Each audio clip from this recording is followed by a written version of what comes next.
Je fais allusion au mariage du pasteur Marcelo. Donc, c'est un homme de Dieu, on est d'accord. Mais nous tous là, nous sommes les enfants de Dieu. Les femmes africaines là, vous avez vu, c'est une leçon que le pasteur Marcelo nous a donnée. Moi, je prends ça comme une leçon. J'étais contre son mariage. À mon niveau, je ne suis rien. Mais j'ai donné mon avis parce que c'est une histoire qui s'est trouvée dans les réseaux sociaux. Mais à mes sœurs africaines là, prenons cette leçon-là, gardons-la quelque part. Et à notre culture africaine, qui fait que quand la femme perd son mari, on lui impose de porter des vêtements de veuvage. Pendant des années, on lui interdit d'avoir un compagnon ou quelqu'un, comme vous dites, qui peut venir élever les enfants. Parce que il y a des femmes qui perdent leur mari très jeunes. Il y a des femmes qui deviennent veuves à 28 ans, 25 ans. Elles ont 3 enfants. Mais la tradition les impose de rester là-bas comme ça. Souvent, quand un homme veut même venir te poser après, on dit qu'il faut qu'il rembourse la dot. Pasteur Marcelo, c'est un homme de Dieu. Comme on a dit dans la Bible que l'homme ne doit pas rester seul. Donc les filles, si Dieu décide de rappeler vos hommes avant vous, si vous avez quelqu'un qui vous plaît, au bout de 3 mois, au bout d'1 an, mariez-vous.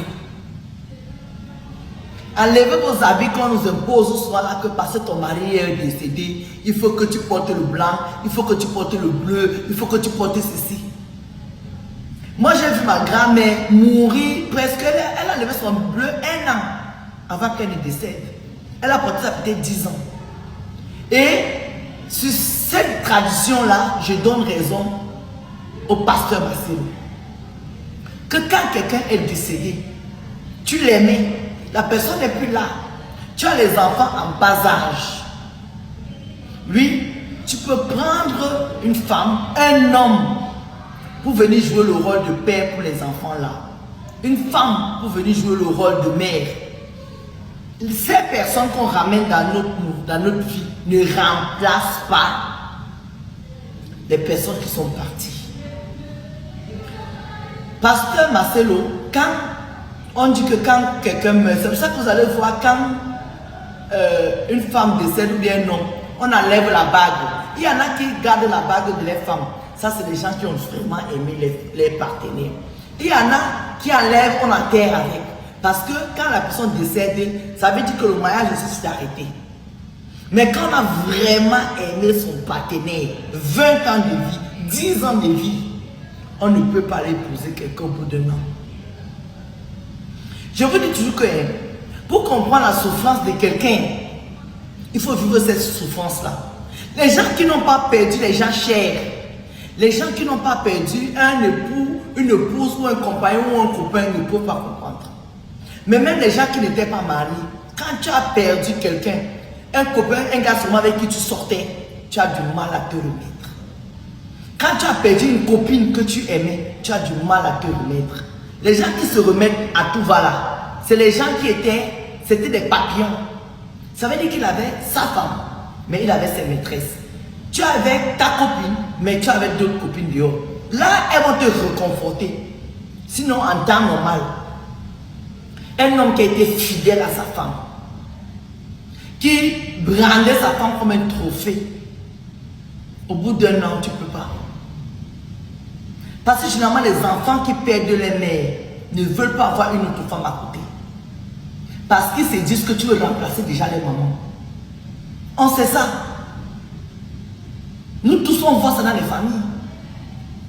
Et il y a les mamans ici qui ont perdu les maris depuis 30 ans. On ne les a plus jamais vus avec un homme parce que les enfants mettent la barrière. Moi, je ne vais pas citer les noms ici, mais je connais les veuves au Cameroun que depuis que les maris sont décédés, ça fait peut-être 30 ans. On n'a plus jamais vu les mamans là avec un garçon. Elle te dit qu'elle est veuve, elle était fidèle à son mari.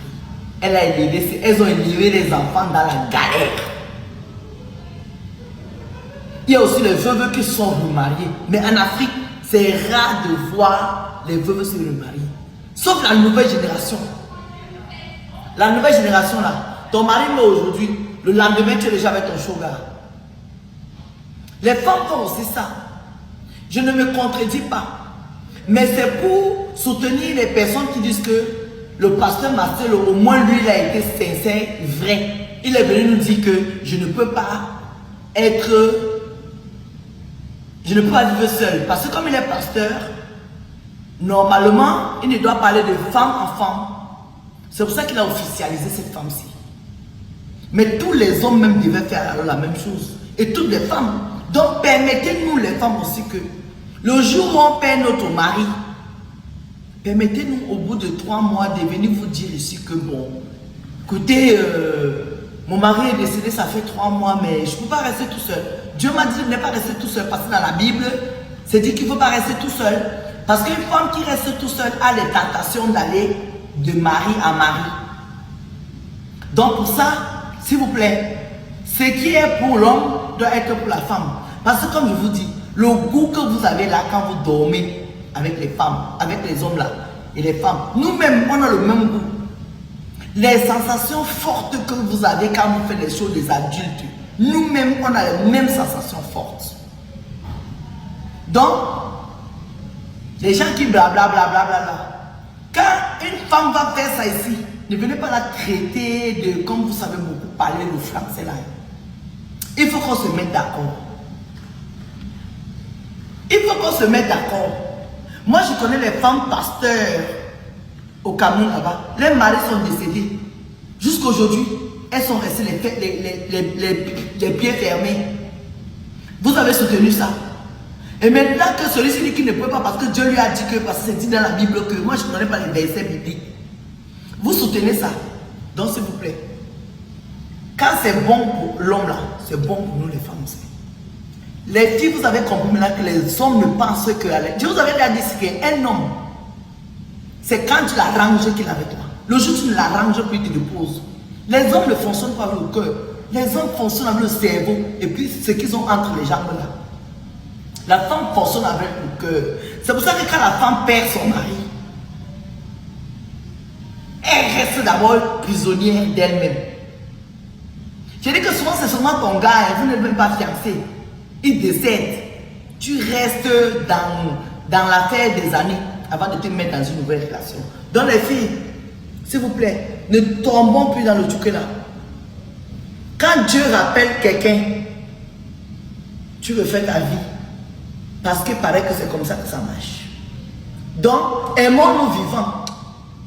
Le mort est mort, il est parti. Vous avez compris? Attachons-nous aux gens qui sont vivants. Parce que on vient de nous dire ici que même si tu aimais quelqu'un n'importe comment et puis part, en un an là, tu le laisses au cimetière là-bas et puis tu fais ta vie. Donc nous les femmes là, appliquons aussi ça. Arrêtez de porter vos veuveux, tout le veuvage là que je suis veuve. Je vais porter le tube noir, je vais trouver le truc. Non! Un an après, tape-toi un gars et tu avances. Je crois que moralement même ça fait du bien. Vous avez compris? Parce qu'il ne faut pas penser que nous les femmes on est bêtes. On n'est pas bêtes. C'est parce que nous on respecte. Et je pense que les veuves respectent les maris qui sont décédés. C'est pour ça qu'elles restent les jambes croisées. Si les hommes ne veulent pas aussi respecter ça, à nous aller, on va faire la même chose. On a coiffé de la gloire.